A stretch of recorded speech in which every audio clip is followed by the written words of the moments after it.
पहले पब में जाना, फिर लग्जरी गाड़ी में सवार होना और फिर तेज रफ्तार गाड़ियों से सड़क पर चलते आम लोगों की मौत होना। मुंबई की सड़कों में आजकल जैसे लग्जरी गाड़ियां नहीं बल्कि गाड़ियों के रूप में मौत दौड़ रही हो। पहले चर्चित पोर्श एक्सीडेंट केस और अब Mihir Shah hit and run मामला। मुंबई के वर्ली इलाके में रविवार की सुबह एक BMW कार ने एक दोपहिया वाहन को टक्कर मारी। दोपहिया वाहन पर सवार 45 वर्षीय महिला की मौके पर ही मौत हो गई। महिला की पहचान कावेरी नखवा के रूप में हुई। पुलिस का कहना है कि कावेरी रविवार सुबह 5 बजे एनी बेसेंट रोड पर अपने पति प्रदीप के साथ जा रही थी। फिर BMW कार ने उनके वाहन को टक्कर मार दी। इस दौरान प्रदीप नखवा गंभीर रूप से घायल हो गए और महिला की मौत हो गई। मामले में पुलिस ने त्वरित कार्रवाई की और 2 लोगों राजेश शाह और राजऋषि राजेंद्र सिंह बिदावत को गिरफ्तार कर लिया। ये मामला खूब सुर्खियों में है और इसके कारण भी हैं। कारण राजेश शाह के राजनीतिक संबंध। लेकिन इस केस से जुड़ा एक CCTV फुटेज सामने आ रहा है। मीडिया रिपोर्ट्स के मुताबिक जब घटना हुई तो उस समय कार मिहिर शाह चला रहा था, जो राजेश शाह का बेटा है।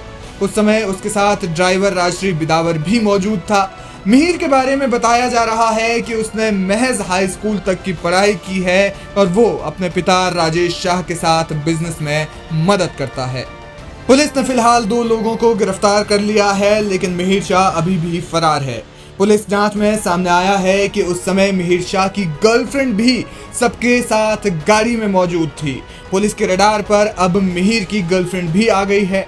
पुलिस को शक है कि घटना के बाद मिहिर ने गर्लफ्रेंड को छिपाने की कोशिश की थी। हालांकि इसके बारे में पुलिस ने आधिकारिक रूप से कोई पुष्टि नहीं की है। अब जरा ये CCTV फुटेज देखिए। इस फुटेज में एक सफेद रंग की BMW कार दिख रही है। कुछ लोग दिख रहे हैं। गाड़ी किसी पब के बाहर खड़ी है। फुटेज में साफ तौर पर देखा जा सकता है कि राजेश शाह का बेटा मिहिर शाह घटना से पहले पब से निकल रहा है। वो अपने दोस्त के साथ है। फिर सभी लोग गाड़ी में बैठ जाते हैं और वहां से चले जाते हैं।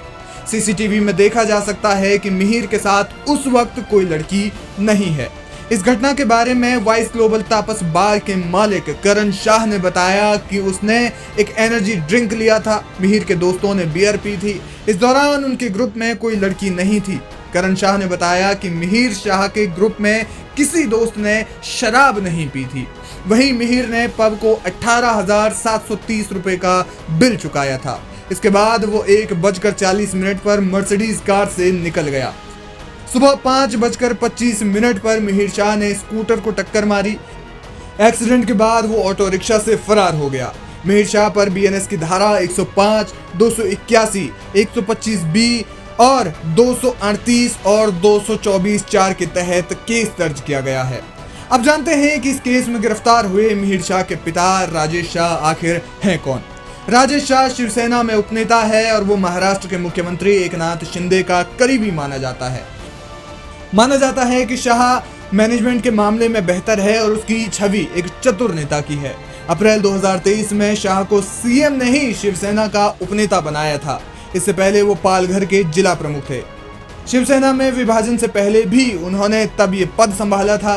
कारोबारी परिवार से संबंध रखने वाले शाह का MIDC में स्क्रैप बिजनेस और पालघर के आसपास औद्योगिक क्षेत्रों में बड़ा नाम बताया जाता है। वो निर्माण सामग्री भी सप्लाई करता है। खास बात है कि शिवसेना के तत्कालीन प्रमुख उद्धव ठाकरे ने शिंदे को ही ठाणे और पालघर से जुड़े पार्टी संबंधित कामों की जिम्मेदारी सौंपी थी। बताया जाता है कि तब से ही शिंदे और शाह एक साथ काम करते हैं। खास बात यह है कि शिवसेना के दोनों ही गुटों के नेता राजेश शाह के प्रबंधन, नेटवर्क और आर्थिक ताकत की तारीफ करते हैं। पालघर के केलवे माहिम इलाके में उनका घर भी है। कहा जाता है कि पालघर में भी उनके सभी समुदायों के साथ अच्छे रिश्ते हैं। बहरहाल मामले में मुख्य आरोपी मिहिर फरार है और पुलिस उसकी तलाश कर रही है। पुलिस इस केस से जुड़ी हुई और भी परतें खोल रही है।